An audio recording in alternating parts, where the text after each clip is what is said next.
ऐश्वर्या कपूर और आप देख रहे हैं मेरे साथ पूछता है भारत। शुरुआत ऐश्वर्या के एजेंडा से, और ऐश्वर्या के एजेंडा में दर्शकों बात कि क्या सही क्या गलत, लेकिन इस समय नरेंद्र मोदी 3.0 या एनडीए की सरकार बननी तय है। 7 तारीख को ब्रेकिंग न्यूज के साथ शुरू कर रहा हूं। 7 तारीख को शाम 5 बजे राष्ट्रपति महामहिम मुर्मू जी ने समय दिया है नरेंद्र मोदी को अपने पूरे एनडीए के 15 घटक दलों के नुमाइंदों के साथ, और एक एक का नाम ले रहा हूं। शर्मा ग्राफिक चलाओ जो तुमको शुभम ने दिया है। बीजेपी 240 सीटों के साथ Narendra Modi leader of NDA with Rajnath Singh, Amit Shah and Jagat Prakash Nadda. उसके बाद तेलुगु देशम 16 सीटों के साथ चंद्रबाबू नायडू, जनता दल यूनाइटेड 12 सीटों के साथ नीतीश कुमार, शिवसेना एकनाथ शिंदे 7 सीटों के साथ, लोक जनशक्ति पार्टी चिराग पासवान 5 सीटों के साथ। पासवान साहब के बाद इसलिए रुक रहा हूं, चिराग का अगर कोई वीडियो है इसमें रख रहा हूं। चिराग पासवान को नकार दिया गया था, he was said at a run of कि चिराग पासवान कुछ नहीं कर सकते राजनीति में। पासवान साहब के निधन के बाद उन्हीं के पासवान साहब के भाई अलग हो गए, पार्टी तोड़ दी, चिराग अलग थलग पड़ गए, चिराग के सारे सपोर्टर चले गए, but Chirag came back like his father.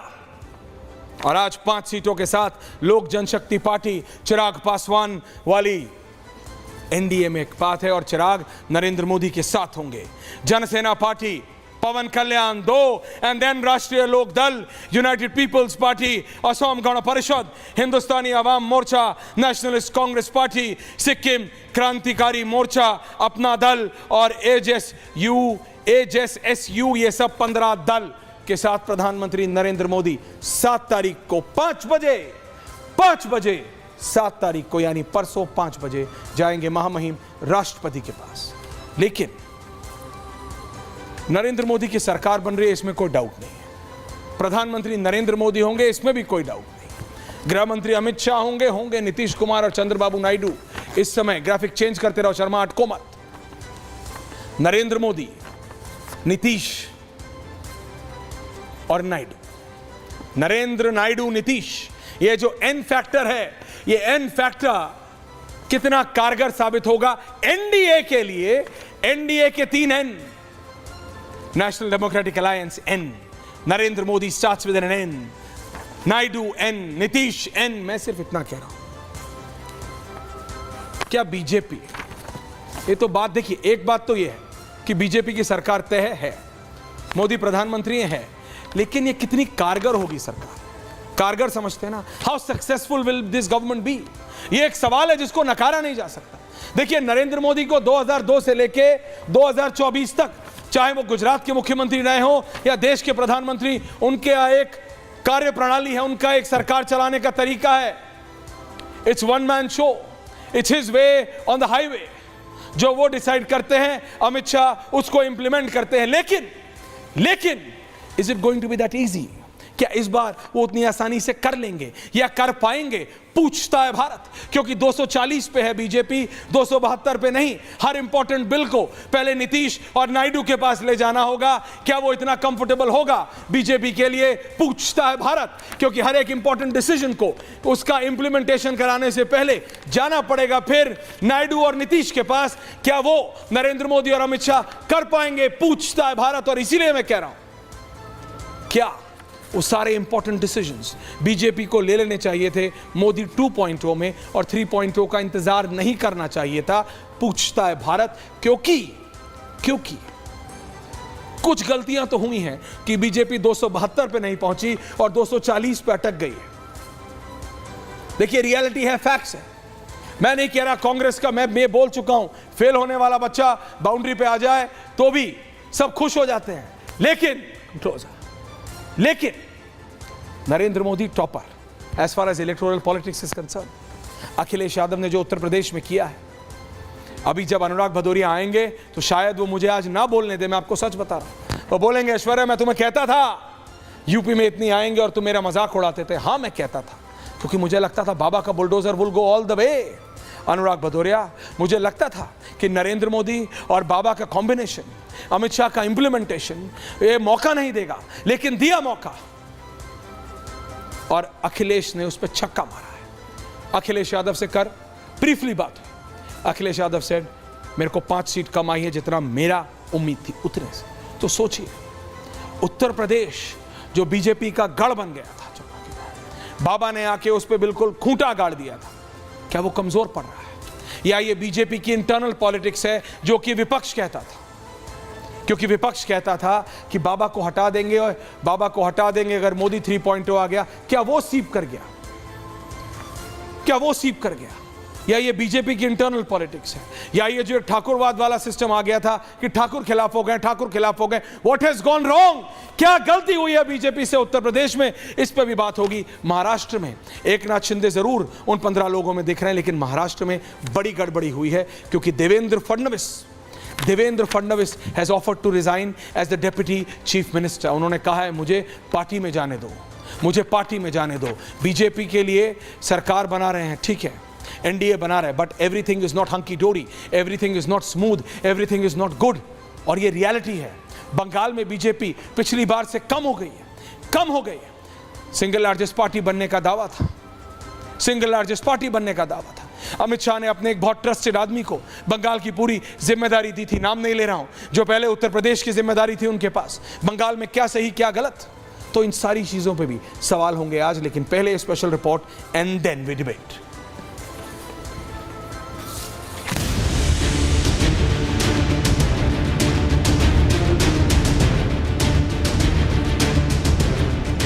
रणनीति के लिए ही तो जा रहे हैं। रणनीति क्या बनेगी, अब पूछताछ करेंगे, वहाँ बातचीत होगी, उसी बार रणनीति बनेगी। हम नहीं मानेंगे हार। नरेंद्र मोदी प्रधानमंत्री बनेंगे तीसरी बार। आप तो बनेगी ही,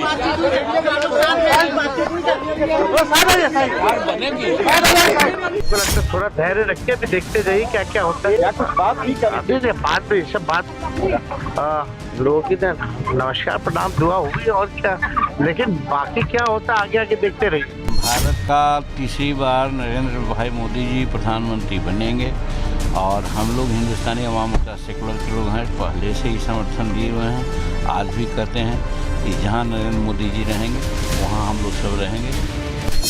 पूछता है भारत। मेरे साथ इस समय भारतीय जनता पार्टी के दिल्ली से सांसद मनोज तिवारी हैं और दूसरी तरफ समाजवादी पार्टी के राष्ट्रीय प्रवक्ता, और अब तो वो भी बोलेंगे जो हम कहते थे सही थे, अनुराग भदौरिया। मनोज जी, दिल्ली में आपका डंका बजा, दिल्ली में आप 7 सीट जीत गए। कुछ देर के लिए मनोज तिवारी जी, मुझे याद है जब मैं और अर्नब नंबर क्रंचिंग कर रहे थे, नमस्कार, नंबर क्रंचिंग कर रहे थे, खबर आई, हमारे इनपुट ने खबर दी, थोड़ी सीटों से मनोज तिवारी जी पीछे हो रहे हैं। दूसरा फेज था या फिर तीसरा फेज था, कन्हैया कुमार कुछ 1200-1300 वोट से आगे हो गए थे, दूसरा या फिर तीसरा राउंड था। अर्नब और मैंने बोला ये कैसे हो सकता है, मनोज तिवारी पीछे हो गए, ये क्या हो रहा है दिल्ली में। उसके बाद फिर आप आगे निकले, 10,000, 20,000, 30,000, 40,000, वो फिर रुके नहीं आप। लेकिन दिल्ली में तो आपका डंका चला, लेकिन यूपी में Manoj ji something has drastically gone wrong BJP के लिए। कुछ सीरियस चीजें, कुछ गड़बड़ हो गया है। आप 240 पर रुक गए। तिवारी जी। ऐश्वर्य भाई, आपको नमस्कार और जितने हमारे साथी हैं सबको प्रणाम। भदौरिया जी को भी नमस्कार, बहुत बहुत बधाई उनको जी। भदौरिया जी आज बहुत खुश होंगे, बहुत खुश हैं, और खुश होने का कारण भी है सांसद बनने पे। रही बात बहुत सारी दिल्ली के लिए, दिल्ली के लोगों को मैं बहुत धन्यवाद करना चाहता हूँ। दिल्ली के 7 सीटों को जिताने के लिए, और तीसरी बार 7 सांसद भारतीय जनता पार्टी के, ये दिल्ली में कभी नहीं हुआ, पहली बार हुआ। कोई सांसद भी तीसरी बार जीत करके आया, 10 साल का टर्म पूरा करके, वो भी पहली बार हुआ। तो दिल्ली के प्रत्येक नागरिक को, मतदाता को, अपने भाजपा के कार्यकर्ताओं को, साथियों को बहुत बहुत धन्यवाद प्रणाम।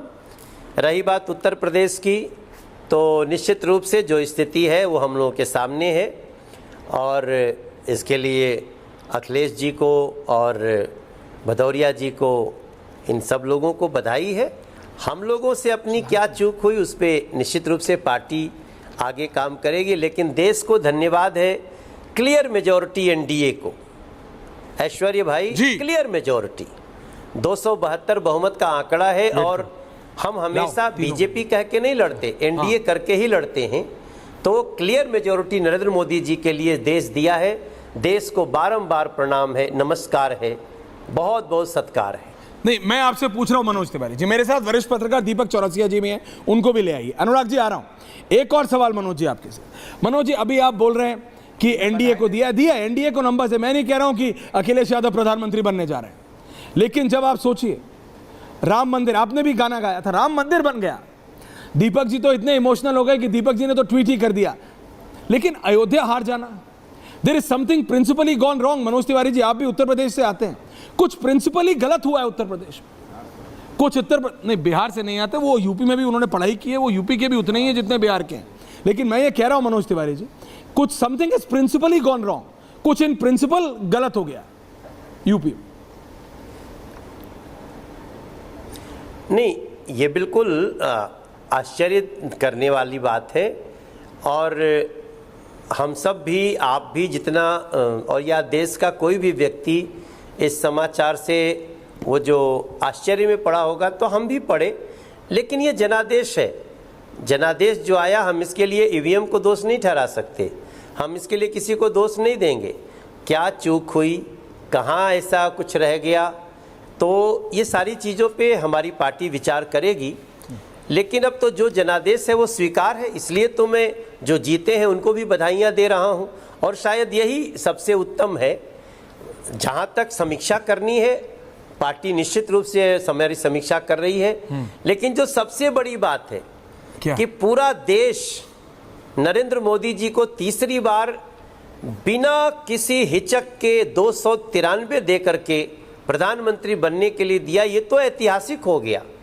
1962 के बाद इस देश में एक सरकार एनडीए की तीसरी बार रिपीट हो, ये बहुत बड़ी बात हुई है और इसके लिए हम देश को धन्यवाद कर रहे हैं। आप देश को धन्यवाद कर रहे हैं। मैं चाह रहा हूं 5 मिनट आप सिर्फ अनुराग भदौरिया को भी 2 मिनट सुन लीजिए। मैं डिबेट नहीं करा रहा हूं, सिर्फ वाणी सुनने में तो कोई दिक्कत नहीं। उनका क्या व्यू पॉइंट है मनोज जी, मैं सिर्फ ये चाहता हूं 2 मिनट आप सुन। ये आपको जाना है, आपको जाना है, इट्स ओके, आपको जाना है, इट्स ओके। मनोज तिवारी जी, बहुत बहुत धन्यवाद आपका।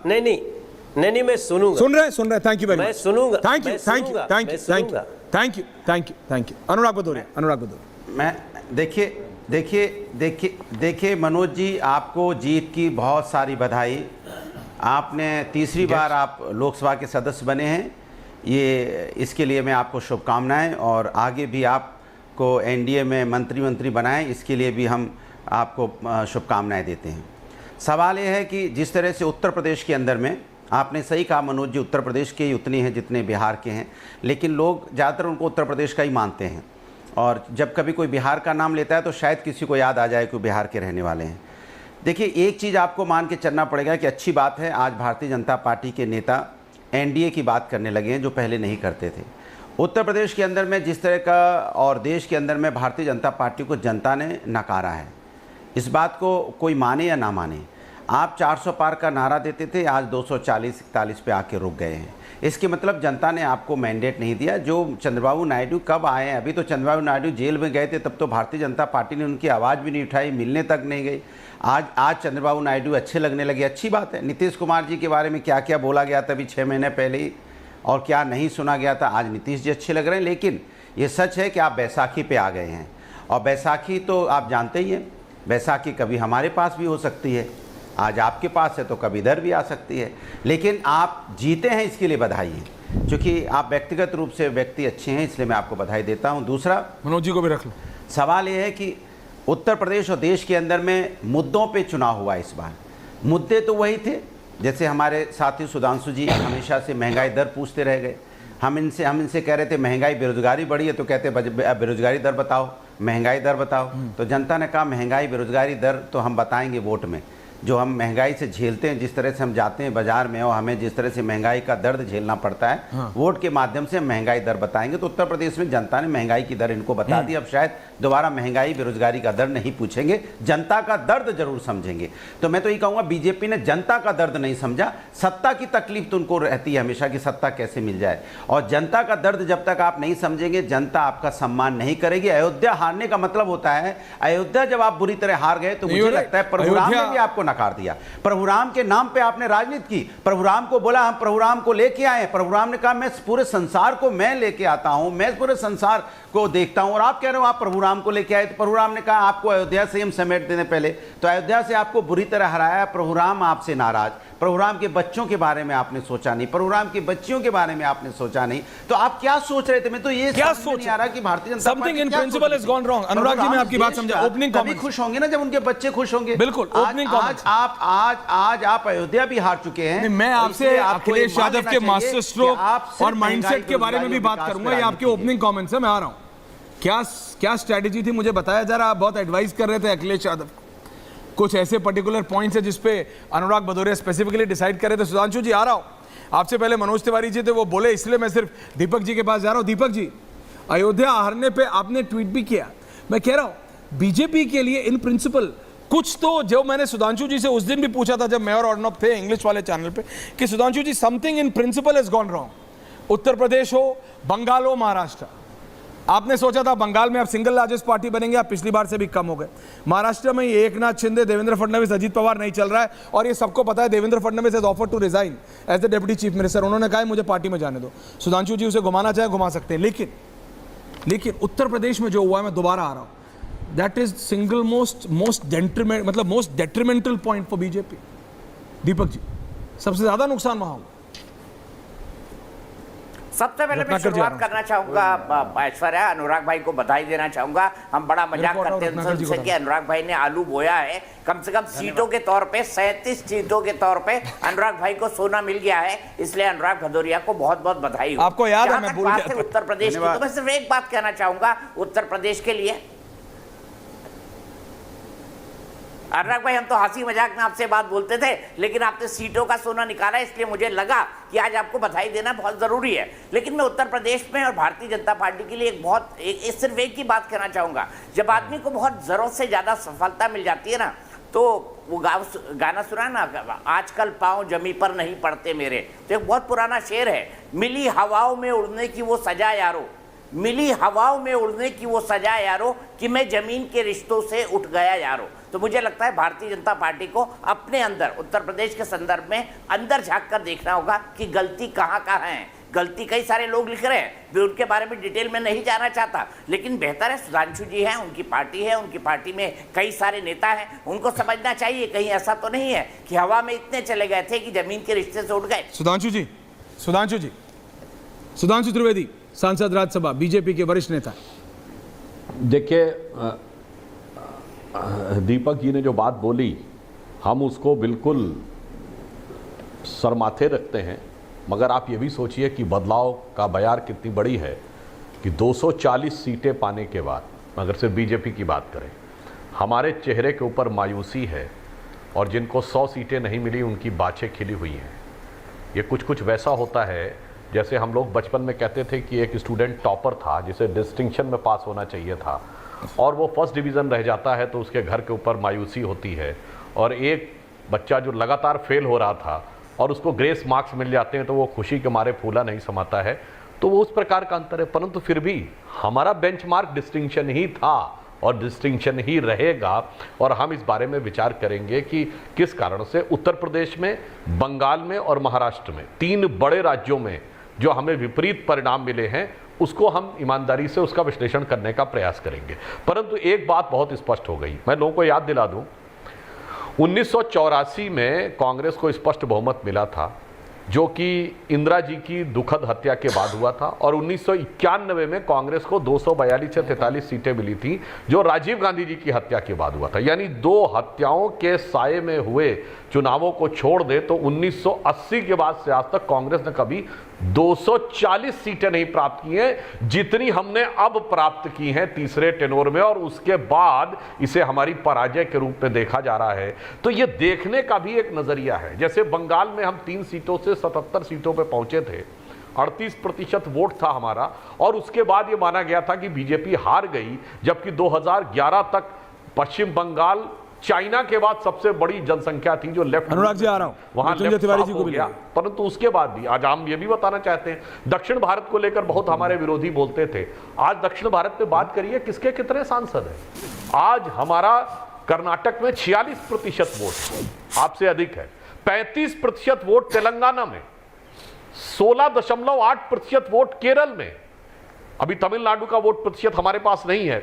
हम दक्षिण में तमिलनाडु को छोड़कर हर राज्य में हुए हैं। यानी वास्तविक अर्थों में देखा जाए, ऑन द कॉन्ट्रेरी अगर कांग्रेस से पूछिए तो पूर्वी भारत और पूर्वोत्तर में इनकी स्थिति बहुत वो है। इसलिए मैं मानता हूं हमारा यह भी लक्ष्य नहीं था कि हम इनसे कंपैरिजन करेंगे, हम ईमानदारी से उसका विश्लेषण करेंगे। परंतु एक यथार्थ मानना चाहिए कि 60 साल के बाद लगातार तीसरी बार सरकार आई है और हमने वो मुकाम हासिल किया है जो नरसिम्हा राव की सरकार के बाद आज तक कांग्रेस कभी 240 नहीं आई है। या दूसरे शब्दों में कहूं, जब से चुनावी हिंसा बंद हो गई है, जब से इलेक्टोरल रिफॉर्म्स आ गए हैं, जब से चुनाव में हत्याएं की खबर बंगाल को छोड़ दे वो आनी बंद हो गई है। वोटर आईडी कार्ड 1993 में आए थे, उसके बाद से कभी कांग्रेस को स्पष्ट बहुमत नहीं मिला है।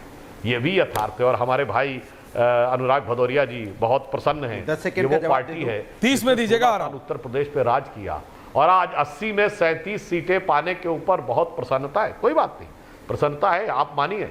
परंतु हम ये बात मानने का प्रयास करते हैं कि जो गलती रही होगी हम स्वीकारेंगे। मगर ये भी बात सही है जनाब, जो नहीं, मैं पुनः आपसे कहता हूं, चुनाव समाप्त हो गए, मगर अपने शासनकाल के 5 साल बता के जाइएगा जब महंगाई की दर 5% से कम रही। नहीं, सुधांशु जी देखिए, मगर आप सुधांशु जी से बहुत अच्छी दरों की बात करेंगे, कौन सी एजेंसी कौन सी दर दे रही है वो सारी बात करेंगे। अनुराग जी आ रहा हूं, नहीं सांसद जी, लेकिन एक बात सुनिए सुधांशु जी, एक बात। अनुराग जी आ रहा हूं, मैं पहले आपके पास गया ना, बिकॉज आपके पास इतना सब कुछ है बोलने के लिए। मैं आ रहा हूं दोबारा सुधांशु जी, लेकिन वो सब बात होती रही। नहीं, आप 30 सेकंड का दीजिएगा, मेरा सवाल पूरा हो जाना दीजिए, आपके पास ही आऊंगा। रत्नाकर जी नहीं बोले, मृत्युंजय जी नहीं बोले, मैं आ रहा हूं सुधांशु जी। लेकिन आपको यह मानना पड़ेगा, एक मैसेज जो विपक्ष दे रहा था कि दिल्ली में मोदी आ गया, और ये मैंने आपसे डिबेट में पूछा था क्लियरली भी कि बाबा को हटा देंगे, बाबा को हटा देंगे, बाबा को हटा देंगे। ठाकुर खिलाफ हो गए, आपने कहा ऐश्वर्या कुछ नहीं, शगुफा है, बेकार की बात है, कुछ नहीं। कुछ तो सीप इन हुआ है, इसका मतलब कुछ तो सीप। आप सीट्स देखिए ना, कौन सी सीटें समाजवादी पार्टी जीती है। आप ईस्टर्न यूपी में देखिए, आप देखिए। आप अगर विपक्ष, I am talking to Sudhanshu ji and Anurag Bhadauria, can I have only these two on air please with me. Sudhanshu ji, कुछ इन प्रिंसिपल में मैं दोबारा कुरेद रहा हूं। दीपक जी ने बोला ज्यादा उसके बारे में आप बोलेंगे, आप बोल रहे हैं कि मैं बात करूंगा। कोई बात ही नहीं करना चाहता, बोलना नहीं चाहता। बीजेपी को एनालाइज तो करना पड़ेगा। आप 272 नहीं ला पाए, सरकार आपकी है, मोदी जी प्रधानमंत्री है, उसमें कोई डाउट ही नहीं है। बट आदत नहीं है ना। आप देखिए पिछले 10 साल में या उससे पहले गुजरात में भी, the way of Narendra Modi is functioning is very different. He decides and Amit Shah implements and the rest follows. ये क्लियर है। प्रधानमंत्री जी डिसाइड करते हैं, गृह मंत्री जी इंप्लीमेंट करते हैं और बाकी सब फॉलो करते हैं। ये आपको पता है। अभी सिस्टम हो गया है कि आपको कोई भी बड़ा बिल लाने से पहले एक कॉपी जेडीयू दफ्तर भेजनी है, एक कॉपी टीडीपी दफ्तर भेजनी है ना। अभी तो चंद्रबाबू जी का घर अशोक रोड पे था, आई एम श्योर अभी जल्दी अकबर रोड पे आ जाएगा। वो सब सिस्टम है, आप जानते हैं सरकार के साथ सब बदलता है, वो सब हो जाएगा। लेकिन Sudhanshu ji, the way of functioning of BJP 10 साल में कुछ और रही है, अभी आपको बदलनी पड़ेगी। और क्या ये कंफर्टेबल होगा आपके लिए बीजेपी? मुझे लगता है कि जी सुनिए, मैं एक बार पुनः कह दूं, हार के कारणों का विवेचन निश्चित रूप से होगा और वो जब डिटेल एनालिसिस करेंगे तो जितने भी कारण हैं, आपका जो कारण है ये भी हो सकता है। जहां तक आपने फंक्शनिंग की बात कही है तो मोदी जी की क्षमता और कुशलता के बारे में पूर्ण आश्वस्त रहिए। अगर उन्होंने स्पष्ट बहुमत की सरकार रहते हुए, स्पष्ट बहुमत रहते हुए गठबंधन की सरकार कुशलता से चलाई तो इस समय भी वो गठबंधन की सरकार अनुराग जी चलाएंगे। परंतु मैं भदौरिया जी से ये भी पूछ देना चाहता हूँ, हमसे बहुत प्रश्न पूछे जा रहे हैं। अखिलेश जी ने तो कहा था बीजेपी को 140 सीटें नहीं आएंगी। हाँ। बोला था ना, 140 करोड़ की जनता 140 सीटों की मोहताज कर देगी, फिर भी हम 240 हैं। और इन्होंने कहा था कि समाजवादी पार्टी कांग्रेस गठबंधन 79 सीट जीतेगा, 79। हमने 80 कहा था तो हम मान रहे हैं, पर आपने भी 79 कहा था। और फिर भी देखिए कितनी खुशी है कि 37 पे जीत है 79 का दावा करके। वो तो आप ही ने बोला ना, फेल होने वाला बच्चा बाउंड्री पे आ जाए तो के ऊपर डिफीट है। इसलिए मैं कह रहा हूं, नहीं वो तो आप, इसीलिए मैं कह रहा हूं, ठीक है, हम उस मोदी जी उस कैटेगरी में थे कि सचिन तेंदुलकर से हर मैच में सेंचुरी की अपेक्षा की जाती थी। हाँ। और अगर 80-85 भी बनाए तो लोग मायूस हो जाते थे। और दूसरा कोई वो होता था जो 2-4-5 रन पे आउट हो जाए, 20 भी बना ले तो माना जाता था कि हाँ बहुत अच्छी बात हो गई। तो वो उस विचार को रखने के लिए स्वतंत्र। ओके, अनुराग भदौरिया जवाब दे रहे हैं। Ratnakar Tripathi and Mrityunjay ji also on air now. Deepak ji आ रहा हूं। देखिए, मुझे लगता है सुधांशु जी आप जमीन की हकीकत नहीं समझ पा रहे हैं। ये जो पॉलिटिक्स है ना, और जनता की सेवा क्रिकेट नहीं है। यहाँ रन बनाने नहीं पड़ते, यहाँ काम करना पड़ता है। शायद आप भूल रहे हैं कि जहाँ से आपके बड़े नेता लड़ते राजनाथ सिंह, उसकी अगल बगल की सारी सीटें हार गए। लखनऊ की 2 सीटों में 1 सीट आप हार चुके हैं। अगर जहाँ से आदरणीय मोदी जी लड़ते हैं वहाँ की अगल बगल की सीटें सब हार चुके हैं आप। और जहाँ से अयोध्या मैंने बता दिया, और जहाँ से योगी जी आते हैं वहाँ की अगल बगल सीटें सब हार चुके हैं आप। तो सवाल उठता है, आप हार मानने को तैयार क्यों नहीं है? आप ये मानिए कि आप हार रहे हैं। जो हमने 79 सीटें कही थी, आज भी कह रहे हैं कि हमारी कम से कम 15 से 16 सीटें हम ऐसा मान रहे हैं कि हमारी कम आई हैं। और आप 32 सीट लाके खुश हो रहे हैं, तो आपको बधाई। अभी भी हम आपसे ज्यादा 37 सीट लाके खड़े हैं। हमने अगर 79 बोला था तब भी हम 37 पे खड़े हैं, आपने 80 बोला था, अब 32 पे खड़े हैं। तो आप ये समझ के देखिए कि हम तब भी अपनी बात पे तो हम आगे ही है ना। सवाल यह है कि हर चीज को इस तरह से जोड़ना, 1984, 1990, इसीलिए मैं हाथ जोड़ के आपसे निवेदन कर रहा हूं, आप जनता को 2024 में ही रहने दीजिए। आप जनता को पीछे ले जाने की कोशिश करते हैं, उनके इतिहास में उनको ले जाते हैं और उनके भविष्य, उनके वर्तमान की बात नहीं करते। इसलिए जनता ने आपको आईना दिखाया, फिर भी आप वहीं जा रहे हैं। तो हम आपको निवेदन करते हैं आपसे, चूंकि आप सत्ता में उत्तर प्रदेश में भी है, तो जनता के भविष्य की और जनता की चिंता कीजिए। आप चिंता करने लगते हैं अपने नेताओं की चिंता कम कीजिए, जनता की चिंता कीजिए, तो शायद आप कुछ आगे कुछ आपको मिलेगा। वरना आप उत्तर प्रदेश से तो साफ हो ही चुके हैं, आने वाले दिनों में देश से साफ हो जाएंगे। मैं आपको कहो भी लिख के दे दूं, क्योंकि जनता आपको देखना नहीं चाहती है। आप जीते हैं, फिर स्टूडियो में कहां किस तरह से आप आए, लेकिन आने वाले दिनों में आपकी हार। Okay Anurag ji, Uttar Pradesh, okay professor साहब। जनाब इतना भी अहंकार अच्छा नहीं होता है। उत्तर प्रदेश के बाहर आप सफा चट्ट हैं और हमसे कह रहे हैं उत्तर प्रदेश में साफ हो चुके हैं और साफ हो जाएंगे। जनाब आज भी उतनी सीटें नहीं पाए। मुलायम सिंह जी के जमाने में 40 सीटें पाई थी सपा ने, और उसके बावजूद आज आप कह रहे साहब। और एक बात मैं कहना चाहता हूं बिल्कुल ईमानदारी से, जो ऐश्वर्य जी आपने कहा, इस चुनाव का एक लेसन है कि अगर आप डिलीवरी करते हैं, काम करते हैं, बिल्कुल अब सोशल साइंस के हिसाब से, ये सोशल साइंस के साइंटिस्टों के लिए विचार करने का विषय है कि एक समुदाय ये बात अपेक्षा करता है कि मुझे ये मिला वो मिला, ठीक है, पर अगर हमें 4,000-5,000 रुपए का भी कुछ बेनिफिट हो रहा है तो हम वोट देने को तैयार हैं। और एक समुदाय ऐसा जो कहता सब कुछ मिल गया मगर हमारे लिए मिलने का कोई मतलब नहीं है, हम किसी और चीज पे वोट देने को तैयार हैं। और आज अयोध्या हारने के ऊपर कितनी मुस्कुराहट है इनके। हमें कहते हैं इस पे विचार करिए, क्या मक्का में इस्लाम के खिलाफ बोलने वाली पार्टी की जीत पे, या वेटिकन में क्रिश्चियनिटी के खिलाफ बोलने वाली पार्टी जीत सकती है और उसके ऊपर मुस्कुराने वाला कोई मुस्लिम या क्रिश्चियन हो सकता है? सोचिए कितनी इनको खुशी हो रही है कि साहब राम मंदिर में गोलियां चलवाने वाले जीत गए अयोध्या में। पहले तो यह एक है, और उसके बाद टीवी पर आकर इनकी कटाक्ष भरी मुस्कान है। तो बहुत सारे प्रश्न है, नहीं इस पे भी हम स्वीकार करते हैं। ये सारी चीजें किसी देश और समाज के लिए विचार करने का विषय होती है। इसलिए जो आपने कहा टेक अवे फ्रॉम इलेक्शन, बहुत सारे आगे टिक गए। प्रभु निवेदन है आपसे, सपा चट हो जाएंगे अगर इसी धर्म। अरे भैया धर्म हार। Okay relax. रत्नाकर त्रिपाठी, दीपक जी आ रहा हूं। मृत्युंजय जी को जब ऑडियो कनेक्ट हो जाए तब डालना। Thank you very much. और किसी को जरूरत नहीं, संजय जी के पास मैं बाद में जाऊंगा। रत्नाकर त्रिपाठी की 4 विंडो। रत्नाकर त्रिपाठी सुधांशु जी और दीपक जी से पूछ रहे हैं। हाँ बोलिए त्रिपाठी जी। क्या बोलूं, मैं तो बड़ा खुश हूं। क्यों? प्रभु का जो भोजन होता है ना, वो अहंकार होता है, और सौभाग्य हमारा है कि भाजपा और उसके प्रवक्ताओं का अहंकार अभी समाप्त नहीं हुआ। वो अब ये बता रहे हैं कि एक समुदाय ऐसा है जिसे हमने सब कुछ दे दिया। दीपक जी मुस्कुरा रहे हैं। उसने मुझे वोट नहीं दिया। अरे वाह भाई, एक समुदाय ऐसा है जो 4-5 हजार पे बिक जाता है। मतलब ये बोलना चाहते हैं एक समुदाय बिकाऊ है, और दूसरा जो इनका जो सो कॉल्ड समुदाय है जिसको इन्होंने खरीदने की कोशिश की, वो बिका नहीं। उसने इनकी गलतियां देखी। और सुधांशु जी, किसी भी के प्रथम आने से या प्रथम वाले के नीचे आने से किसी को हंसी नहीं आती है। एक वो बच्चा ना जो क्लास में हर आदमी का गिरबान पकड़ के कहता है कि अबे सुन, पहला तो मैं ही आऊंगा, तुम लोग छठे से चालू करोगे। अब बार बार पूछता है क्या पढ़ा तुमने, गणित पढ़ ली, सामाजिक विज्ञान पढ़ लिया, संस्कृत में क्या जानते हो बे, और मैंने तो ये पढ़ लिया, मैंने वो पढ़ लिया, मैंने बगल की क्लास को पढ़ा लिया।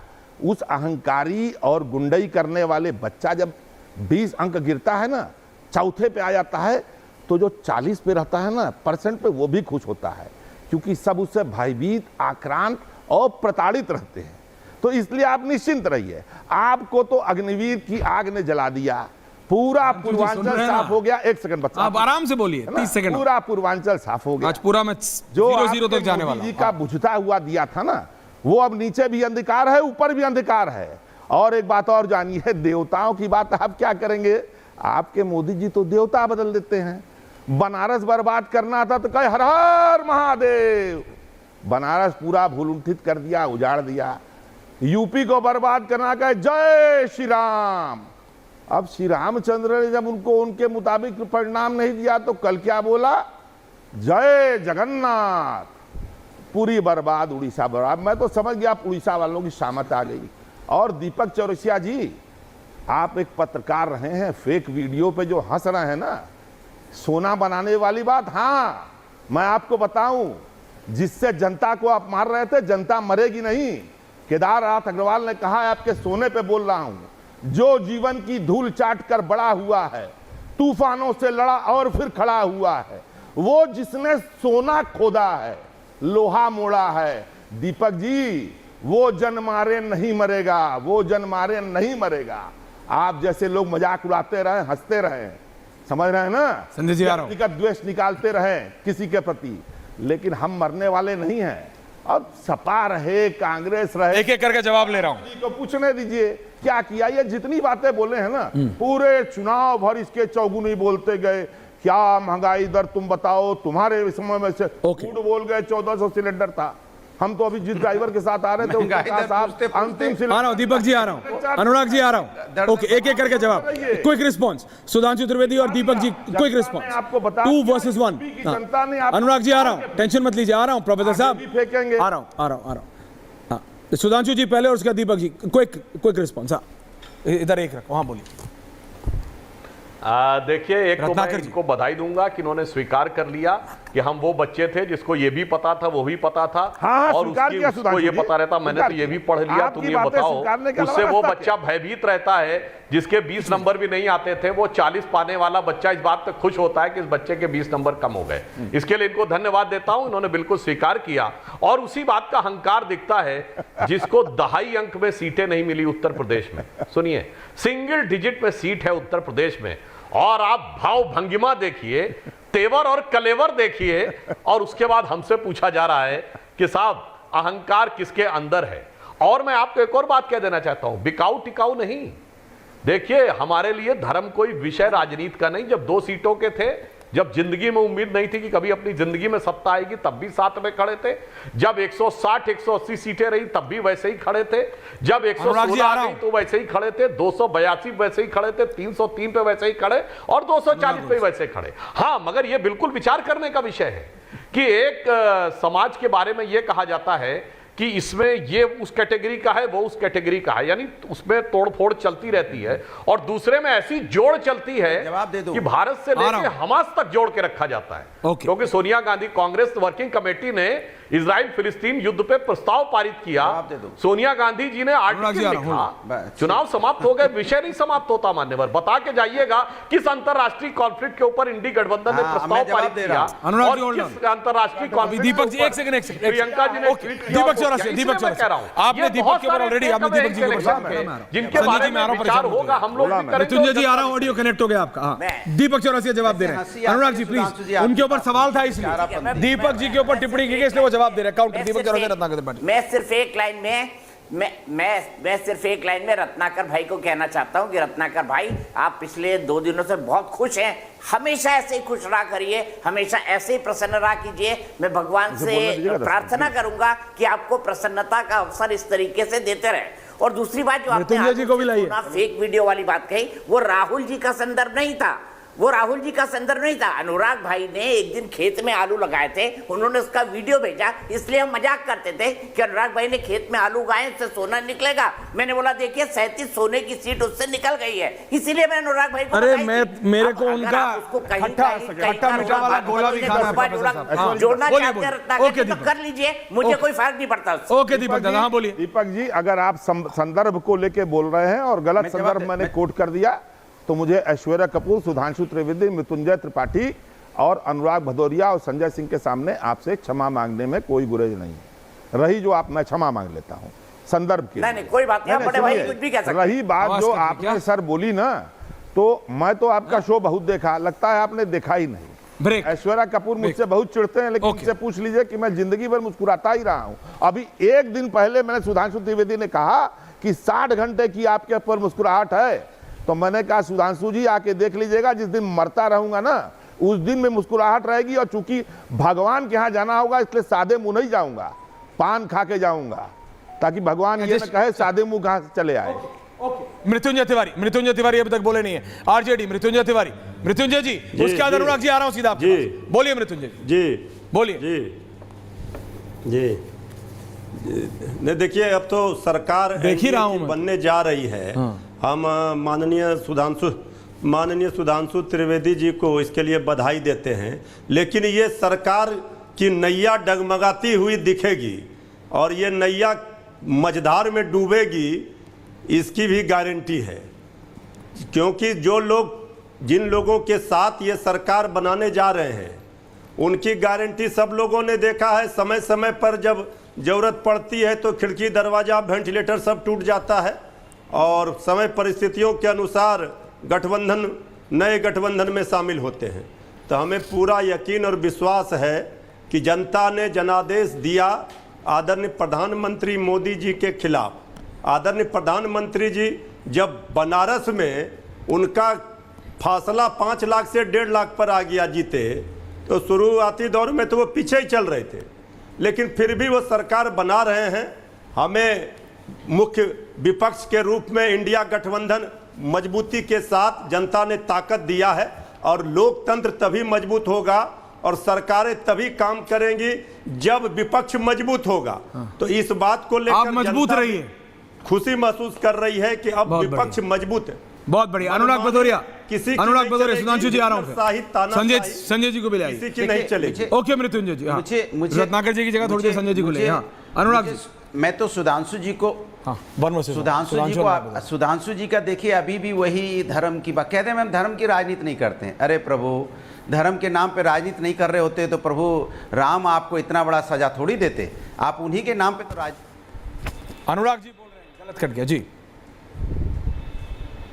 आज जगह वो भी खदेड़ दिए जाओगे क्योंकि प्रभु राम आपके पीछे पड़े हैं तीर धनुष लेके। और गलती से मिलना मत आप लोग, क्योंकि आप लोगों ने जो अन्याय जनता के साथ किया है वो सब देख रही है।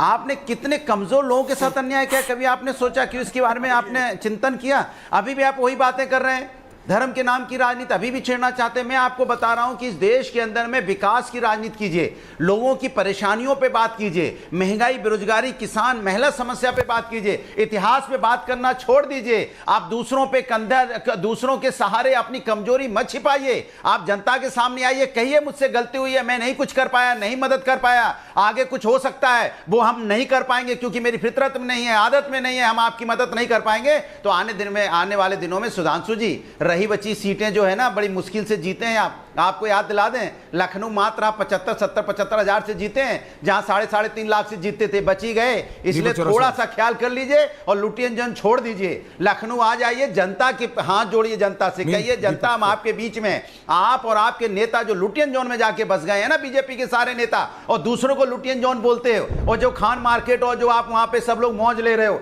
इससे अगर बाहर नहीं आओगे तो आने वाले दिनों में सपा चट है। जनता आपको देखना नहीं चाहती है क्योंकि आप जनता के बारे में आपने कभी नहीं सोचा। अग्निवीर जैसी योजनाएं आपने लागू कर दी, 4 साल की नौकरी, और खुद तो चाहते हो हम 5 साल तक सांसद रहें और राज्यसभा में तो 6 साल तक सांसद रहें, और एक युवा को आप मात्र नौकरी 4 साल की देना चाहते हैं। फिर भी आप अकड़ के बैठे यहाँ पे सीना तान के बातें कर रहे हैं। थोड़ा तो सोचिए, युवाओं ने आपको नकार दिया है। महिलाओं पे जो अत्याचार हुआ उसके बारे में आप चुप्पी साधे रहे, आप महिलाओं के अन्याय के खिलाफ आवाज नहीं उठाई, फिर भी आप बोलने को तैयार नहीं। आज भी मैं जीतने के बाद भी मुझे दर्द हो रहा है कि हमें कम से कम नहीं तो हमें सरकार में होकर कम से कम उनकी मदद कर पाएंगे, फिर भी करेंगे। हम विपक्ष में मजबूती से उनकी मदद करेंगे, लेकिन आपको अभी भी इस बात का सुधांशु जी कुछ तो डिस्कनेक्ट बीजेपी का हुआ है। I am not going by what Anurag Bhadauria is saying. मैं ये नहीं कह रहा हूं, लेकिन सुधांशु जी कहीं कुछ लेवल पे तो डिस्कनेक्ट हुआ है, क्योंकि सिर्फ अगर एक जगह होता तो मैं कहता चलिए बीजेपी की इंटरनल पॉलिटिक्स हो रही है, कुछ वो बाबा को लेके कुछ हो रहा है, वो जो पूरा चलाया गया विपक्ष के द्वारा, और चलाया गया लाइक हाउ एक संविधान वाला गांव-गांव तक पहुंचा है। सुधांशु जी, मेरा माइक थोड़ा गड़बड़ कर रहा है, हो सकता है खड़खड़ ना कर रहा। एक तो ये संविधान वाला कि संविधान बदल देंगे, संविधान बदल देंगे, ये पूरा गांव तक पहुंचाया गया विपक्ष द्वारा। दूसरा, बाबा को बदल देंगे, बाबा पॉपुलर आदमी है यूपी में, ये पहुंचा वहां तक। और उसके बाद लेकिन बंगाल में क्या हुआ? बंगाल में तो बाबा नहीं, महाराष्ट्र में ये जो वॉशिंग मशीन वाला पॉइंट जो आज अनुराग भदौरिया नहीं उठा रहे हैं, रत्नाकर नहीं उठा रहे हैं, ये संजय मिश्रा नहीं उठा रहे हैं, दीपक दादा, ये एक रियल इशू है कि सुधांशु जी, मैंने आपसे पूछा था कि आप अशोक चव्हाण साहब को भी ले आएंगे, 24 घंटे बाद प्रधानमंत्री के बोलने के आप अजीत पवार को भी ले आएंगे, ये सब बीजेपी के लिए डेट्रीमेंटल होगा। Sudhanshu ji, you are a party with a difference. Anurag Bhadauria ji से कहना चाहूंगा उनकी बातों को अब बिल्कुल आज की बात करते हैं। अनुराग भदौरिया जी, वो मैंने सिर्फ इसलिए याद दिलाया था कि इतने सालों से कांग्रेस को 240 नहीं मिली है। अब आज की बात करते हैं। आपको याद नहीं है, आप जिस विधानसभा से चुनाव लड़े थे वहां से अकेले हमारी लीड 73,000 की है और बाई इलेक्शन में हमारा कैंडिडेट 52,000 से जीता है। पता नहीं कहां आप कहने लगते हैं 60-65,000 से कुछ जीते हैं। और दूसरी बात, चलिए अब चुनाव की आचार संहिता खत्म हो गई है, केंद्र में हमारी सरकार है, राज्य में तो आपकी है ना, करवाइए जातिगत सर्वे जो कर्नाटक में हो चुका है जारी करवाइए, हिमाचल में करवाइए, पंजाब में एमएसपी को कानूनी गैर कानूनी करवाइए, और जो आपने कहा था खटाखट दिलवाइए, पंजाब में दिलवाइए, तेलंगाना में दिलवाइए, हिमाचल में दिलवाइए ना खटाखट, सरकार तो वहां भी है, कर्नाटक में दिलवाइए खटाखट, आप क्या बंगाल में दिलवाइए खटाखट, क्या करेंगे? फटाफट खाली सरकार बनाएंगे। अब आज की बात कर रहा हूं और इंडी गठबंधन के प्रवक्ता के रूप में बता के जाइए कि आपकी कितनी राज्य सरकारें जातिगत सर्वे भी कराने जा रही हैं, एमएसपी को गैर कानूनी करने जा रही है और खटाखट देने जा रही है। अब बता के जाइए जो खटाखट फटाफट पॉजिटिव वे में करते हैं, हम पॉजिटिव वे में खटाखट फटाफट करते हैं और आप खटाखट लोगों के साथ अन्याय करते हैं। मैं तो पॉजिटिव ही कह रहा हूं ना, गरीबों को बताइए देंगे। आपका और कर्नाटक में सर्वे हुआ रखा है, निकालने के लिए उसको जारी क्यों नहीं कर रहे? खटाखट महिलाओं कर्नाटक में जातिगत सर्वे हुआ रखा है, जारी क्यों नहीं कर रहे? आपका कह के जाइए जारी करेंगे, बढ़ाने के लिए होता है, मेरा फटाफट से जारी करेंगे, खटाखट उनको न्याय दिलाने के लिए होता है, आपका खटाखट फटाफट उनको परेशान करने के लिए होता है। ये फर्क है। एक करके please don't do this, get everyone on air. Deepak ji देखिए, सुधांशु जी एक बात और कह दूं, बोलिए एक मिनट और बोलिए, आराम से बोलिए, बहुत टाइम है सर। एक लाइन और कह दूं, पेट्रोल और डीजल के दाम जो होते हैं उसका डिस्ट्रीब्यूशन ये होता है कि 1/3 उसकी कीमत होती है, 1/3 सेस और टैक्स केंद्र सरकार का होता है और 1/3 राज्य सरकारों का होता है। कहिए हम अपने राज्यों का सेस कम करेंगे, खटाखट बोलिए। ये खटाखट जो होना था, खटाखट बोलिए ना। एक मिनट सुधांशु जी, अनुराग जी, एक तो मैं जरा रिक्वेस्ट कर रहा हूं अपनी ग्रेट टीम से, अमित शाह राष्ट्रपति भवन पहुंचे, इसको जरा ब्रेक कीजिए। और 7 तारीख को 5 बजे महामहिम ने नरेंद्र मोदी और नरेंद्र मोदी लेड एनडीए को बुलाया है। महामहिम राष्ट्रपति जी ने, द्रौपदी मुर्मू जी ने समय दिया है शाम को 5 बजे का, 7 तारीख को ये हम ब्रेक कर चुके हैं। नीचे ग्रेट ब्रेक कीजिए। अमित शाह राष्ट्रपति भवन पहुंचे हैं, मंत्री सारे पहुंच रहे हैं, all ministers are reaching Rashtrapati Bhavan, ये इस समय हो रहा है। गृह मंत्री अमित शाह राष्ट्रपति भवन पहुंचे हैं। Thank you Sharma for the breaking back on my panel, thank you. मैं ये कह रहा हूं, सुधांशु जी, दीपक जी, रत्नाकर जी और अनुराग भदौरिया जी, yes thank you, Sanjay ji को मिले। लेकिन दीपक जी देखिए, बीजेपी कुछ भी बोले कि हम ये लाए, हम वो लाए, इनसे एक्सपेक्टेशन थी। इतना बार किसने, अनुराग भदौरिया ने थोड़ी बोला था कि बीजेपी 400 लाएगी, राहुल गांधी ने थोड़ी बोला था कि बीजेपी 370 लाएगी। राहुल गांधी कह रहे थे 295, अब उनको बेचारों को नहीं पता कि 295 वो सिद्धू मूसेवाला के गाने में नंबर नहीं है, वो सीआरपीसी की धारा है, वो आईपीसी की धारा है। वो ठीक है, उन्होंने सुना, उनको अच्छा लगा, उन्होंने 295 बोल दे, दैट्स ओके। वो भी नहीं ला पाए, वो 100 पे भी नहीं है, मैं नहीं कह रहा। लेकिन जो बीजेपी 370, 400 और ट्रैक रिकॉर्ड ऐसा है 14 और 19 का, लोगों को लगा ले आएंगे, अब वो नहीं लाए। अब फंक्शनिंग में मैं आपसे पूछ रहा हूं, आपको नहीं लगता कि बीजेपी को, जो प्रेजेंट बीजेपी जो 10 साल से हम देख रहे हैं, उनको अपना प्रोसेस चेंज करना पड़ेगा, उनको अपना तरीका चेंज करना पड़ेगा फंक्शनिंग का? They have to ask Chandrababu Naidu and Nitish Kumar for everything. निसंदेह उनको प्रोसेस चेंज करनी पड़ेगी। उनको ये भी उनको ये भी देखना पड़ेगा ऐश्वर्या कि वो कब किससे किस तरीके की बात करते हैं। उनको ये भी देखना पड़ेगा कि एक ही तरह की बात करके हमेशा सरकार नहीं चलाई जाती है।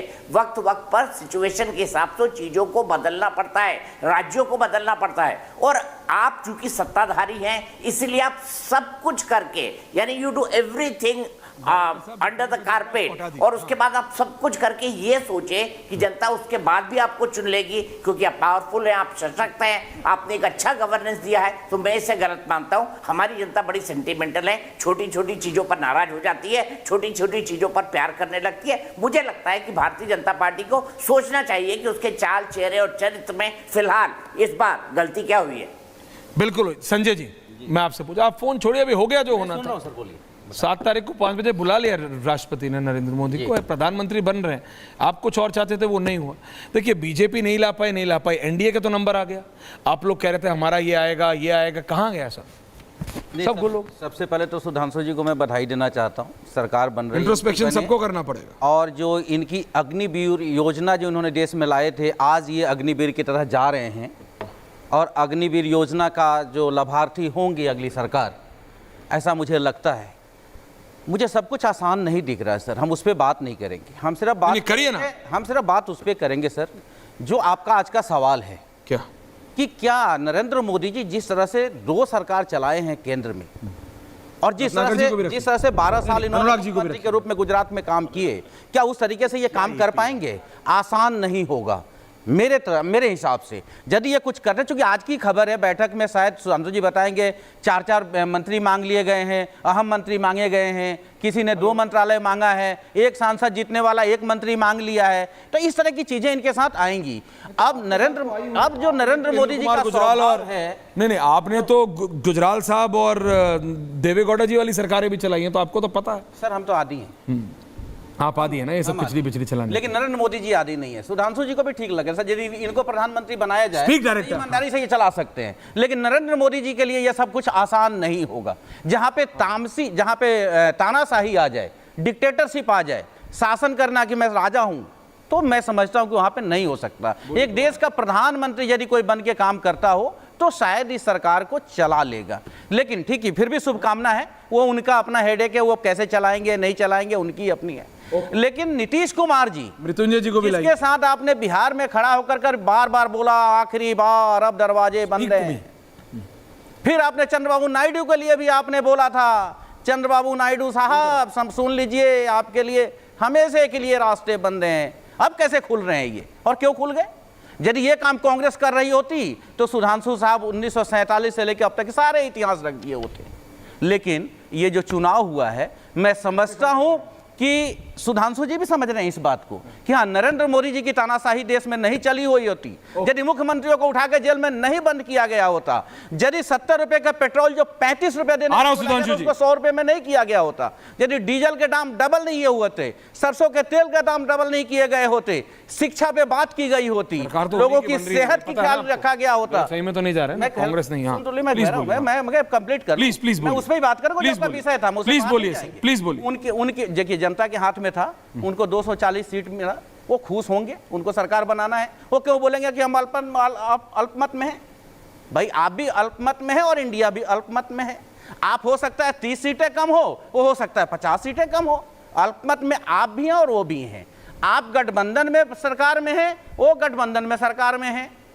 अब वो कैसे हैं? जैसे आपने तोड़फोड़ किया, आपने पार्टियां तोड़ दी, आपने चाचा भतीजा को अलग कर दिया, आपने भाई भाई को अलग कर दिया, आपने पति पत्नी को अलग कर दिया। उसका खामियाजा भुगता। मैं यही कह रहा हूँ, आपका तो गठबंधन है। सुधांशु जी जवाब दे रहे हैं, सुधांशु जी जवाब दे रहे हैं। ओके संजय जी, शेर जरूर सुना दीजिए। हाँ बिल्कुल, मैं शेर सुन लीजिए सुधांशु। उसकी पुराने सुन लीजिए, दोबारा सुनाओ। शेर का एक तरीका होता है, बिल्कुल शेर सुन लीजिए। उसकी मैंने आप ही से सीखा। शेर बिल्कुल साइलेंस में सुनाना, बताइए, समझ आना चाहिए, सुनाइए। उसकी याद आई तो कुछ जख्म पुराने निकले, अच्छा, दिल की मिट्टी को कुरेदा तो खजाने निकले। अच्छा, और जो करता था शहर में सांप के कांटे का इलाज, उसके तहखाने में देखा तो सांपों के ठिकाने निकले। सुधांशु त्रिवेदी जनता पार्टी जवाब दे रहे हैं। ओके ना संजय जी, सुधांशु जी जवाब दे रहे हैं। जी सुधांशु सुनिए, अब इन्होंने शेर कहा तो पहले मैं शेर ही इनका जवाब दे देता हूं। इंडी गठबंधन के दलों की हालत तो जानते हैं ऐसी कैसी है। एक दूसरे के जानी दुश्मन है बंगाल में, एक दूसरे के जानी दुश्मन है केरल में, एक दूसरे के जानी दुश्मन पंजाब में, मगर कैसे दोस्त हैं। तो एक शेर में कह देना चाहता हूं, तमाम जिस्म ही घायल था, घाव ऐसा था, तमाम जिस्म ही घायल था, घाव ऐसा था, पर कोई देख ही न सका, रख रखाव ऐसा था।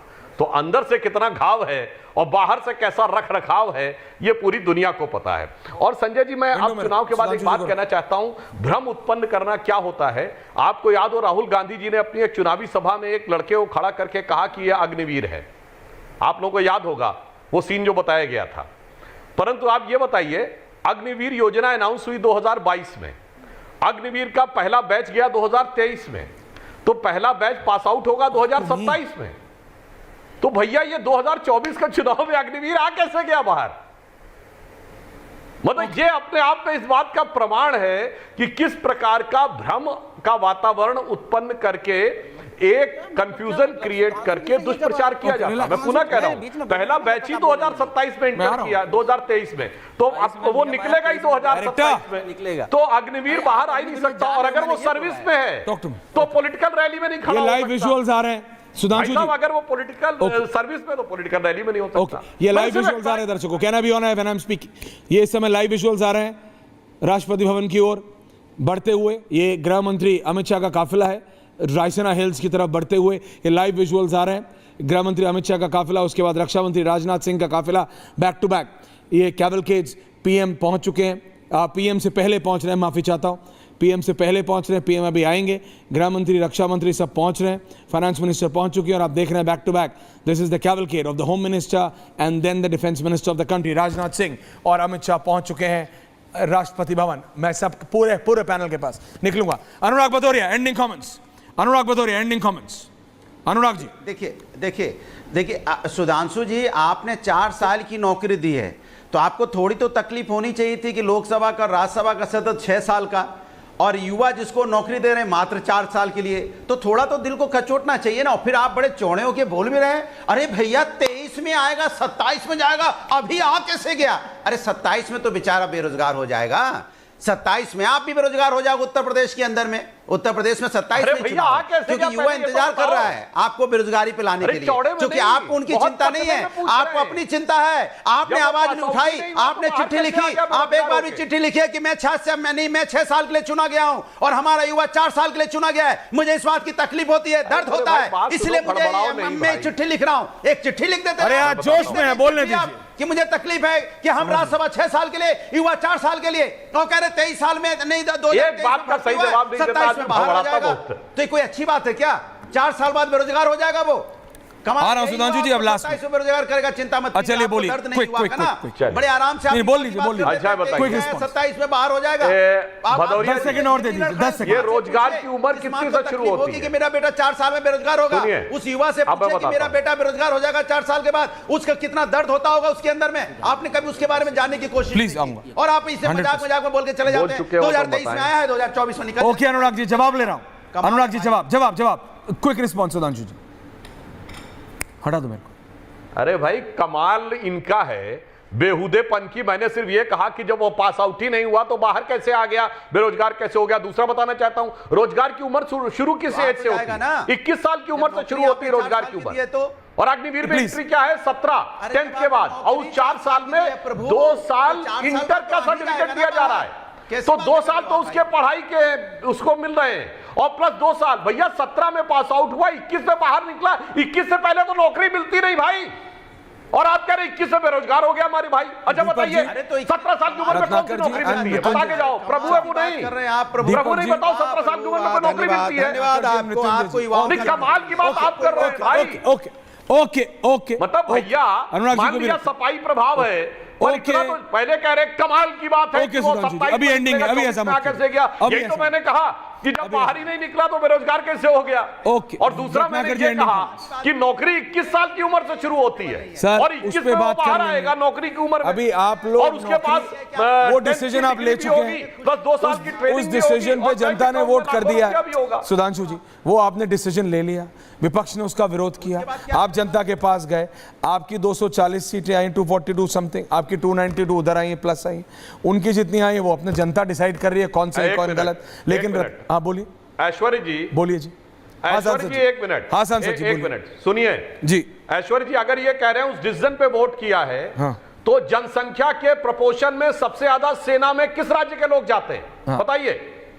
पंजाब हरियाणा ज्यादा जाते हैं उत्तराखंड, हिमाचल और जम्मू। उत्तराखंड, पंजाब, हरियाणा, हिमाचल की दृष्टि से हरियाणा और राजस्थान से भी जाते हैं। यहाँ पे आप कह रहे हैं 4 हाँ तो वही मैं कह रहा हूँ ना, जनसंख्या में प्रोपोर्शनल ढंग से, यानी जितनी छोटी जनसंख्या उसमें अगर सबसे परसेंटेज में जाता है, उत्तराखंड और हिमाचल में तो हम स्वीप करके खुश होना चाह रहे हैं। तो कहाँ से आपने इन्फ्लुएंस ड्रॉ कर लिया? रोजगार हो जाएगा और आप इसको ये नहीं माने भाई। अच्छा रिलैक्स अनुराग जी, रिलैक्स। हमने कहा 21 साल की उम्र में रोजगार। Okay, Ratnakar Tripathi ending comments, यही मैंने भ्रम कहा। प्लीज यू बोथ प्रोफेसर साहब प्लीज, ओके थैंक यू। वोट लेते हो प्रोफेसर साहब please, thank you. Ratnakar Sudhanshu ji don't do this.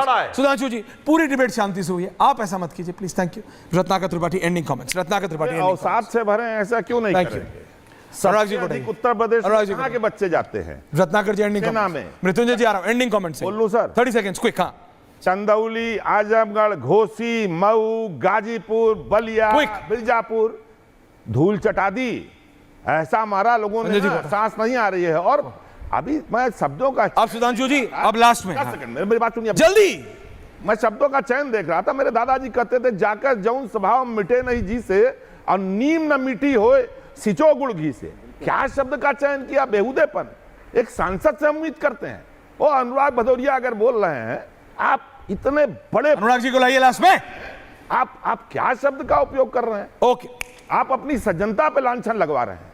Mrityunjay Tiwari, Mrityunjay ji ending comments. Tiwari ji जी आप इस भाषा पे नहीं देखिए जवाब देगा। देखिए ऐश्वर्य जी, हाँ ये सरकार तो बन रही है, मृत्युंजय जी बोल रहे हैं, ये सरकार कितने दिनों तक चलेगी? हाँ सरकार तो बन जा रही है, लेकिन ये सरकार कितने दिनों तक चलेगी, इस पर संशय बरकरार रहेगा। अच्छा। आदरणीय मोदी जी ने कभी भी कॉलिशन की, गठबंधन की सरकार नहीं चलाई। ओके, हाँ नहीं चलाई। शाही, तानाशाही, मनमानी नहीं चलेगी, नहीं चलाई। इन पर लगाम लगेगा और बीजेपी के अंदर भी बवंडर मचेगा और सहयोगी दल भी इनके ऊपर दबाव बना के रखेंगे। दबाव तो बनेगा। नीतीश कुमार, चंद्रबाबू नायडू और नीतीश कुमार हैं। दीपक जी मेरे को याद है अभी जब मैं एक विदेशी संस्था से पत्रकारिता में जब आया हिंदुस्तान में, चंद्रबाबू नायडू एमपी थे, उनके साथ उनके 20-21 एमपी चलते थे, तो ये कहावत थी that the parliament thrives when Chandrababu Naidu वॉक्स।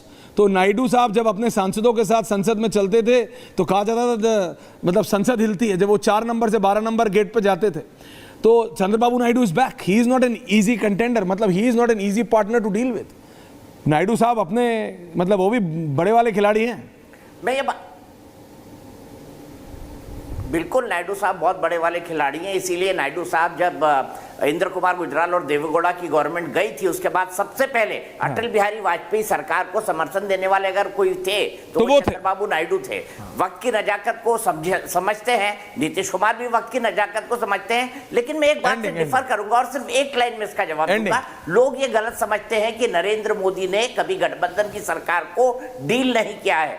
जब वो जनरल सेक्रेटरी ऑर्गेनाइजेशन थे तब हरियाणा में गठबंधन की सरकार थी और कई राज्य थे जहां पर उनकी गठबंधन की सरकार थी और वो उस वक्त भी बहुत बट बात अलग है दीपक दादा, वो बात अलग है। जनरल सेक्रेटरी होना और मुख्यमंत्री प्रधानमंत्री होने में जमीन आसमान का फर्क है। दीपक दादा, Sudhanshu ji ending comments and then I am ending. समय कम है प्लीज समझिए। Sudhanshu Trivedi ending comments. दीपक दादा वो बात अलग है। मैं दीपक दादा we have to agree to disagree. उस बात पे मैं आपसे डिसएग्री करता हूं, लेकिन हाँ ठीक है, ओके आ रहा हूं लास्ट में। सुधांशु जी ओके एंडिंग कमेंट। उन्हीं से सवाल है, वो भी उसमें जवाब दे देंगे। अच्छा बोलिए, जल्दी बोलिए। मैं ये कह रहा हूं सुधांशु जी कि बिहार को स्पेशल स्टेटस नीतीश कुमार जी मांग रहे हैं, देंगे। अच्छा ठीक है, एंड ऑफ डिस्कशन। और बिहार जो सुधांशु त्रिवेदी अभी ज्यादा लंबा नहीं है। सुधांशु जी सुधांशु जी डोंट डिस्टर्ब हवा। सुधांशु जी 45 सेकंड्स है, then I am ending. Sharma आप देखिए, मृत्युंजय जी ने कहा, अब जो मृत्युंजय जी ने बोला उससे मैं एक बारे में साधुवाद देता हूं कि अभी सरकार बनाने के दावे से अब इन्होंने एक्सेप्ट कर लिया कि सरकार हमारी बनेगी और सरकार के अंदर की समस्या के ख्वाब तक आ गए। चलिए, इसके लिए तो मैं बधाई देता हूं। उन्होंने कहा वो सरकार बनेगी तो कितना चलेगी, यानी अब इन्हें मुझे लगता है रत्नाकर जी और भदौरिया जी को समझना चाहिए कि कम से कम मृत्युंजय जी ने एक यथार्थपरक बात कही है कि सरकार हमारी बनने जा रही है, जो बड़ी विचित्र सी बात है। सुनिए, पहली बार ऐसा है कि हारा हुआ गठबंधन दावा करता है कि उसकी सरकार बनने जा रही है, और पता नहीं कैसे कह रहे अल्पमत में हमें। भैया हमारे 292 हैं भाई, अल्पमत कहां से आपको संख्या नजर नहीं आती? और अगर आप बीजेपी को 240 कहते तो कांग्रेस 99 है भाई। और मजे की बात है, हमारा गठबंधन तो यूनिफॉर्म है। अच्छा, बीच में नहीं भाई, बीच में नहीं, अभी रिलैक्स, ममता जी की है जो बीच में लड़के आई है, बीच में कांग्रेस को एंडिंग कॉमेंट से भी डिबेट का टाइम नहीं है। 4 सीटें आपसे लड़के आई। ओके, बात करते हैं। मैं सिर्फ इतना कह रहा हूं सुधांशु जी, कांग्रेस अपना इंट्रोस्पेक्शन करती रहेगी। कम से कम उस वो 44 से 90 पे पहुंचने पे खुश है, जो एक दूसरे से लड़के आई हैं, सुधांशु जो कतई गवारा नहीं करेंगे। ओके सुधांशु जी, दीपक जी, कांग्रेस 44 से 99, 95, 96 जितने पे भी आ रही है, दे आर हैप्पी, वो खुश हैं। आपको देखना है, आप 14 से 24 में आप कहां आ गए, वो आपको देखना, आपको भी इंट्रोस्पेक्ट करना। और ये बात दीपक दादा, आई डोंट एग्री कि वो जनरल सेक्रेटरी थे तो इसलिए उन्हें करना आता है। उनका जो प्रणाली है काम करने का वो बहुत अलग है। बहुत बहुत धन्यवाद आप सबका। समय बताएगा 7 तारीख को शाम को 5 बजे महामहिम राष्ट्रपति ने समय दिया है नरेंद्र मोदी लेड एनडीए को मीटिंग के लिए, दावा पेश करने के लिए 7 तारीख को 5 बजे। बहुत बहुत धन्यवाद आप सबका। पूछता है भारत में। Thank you very much.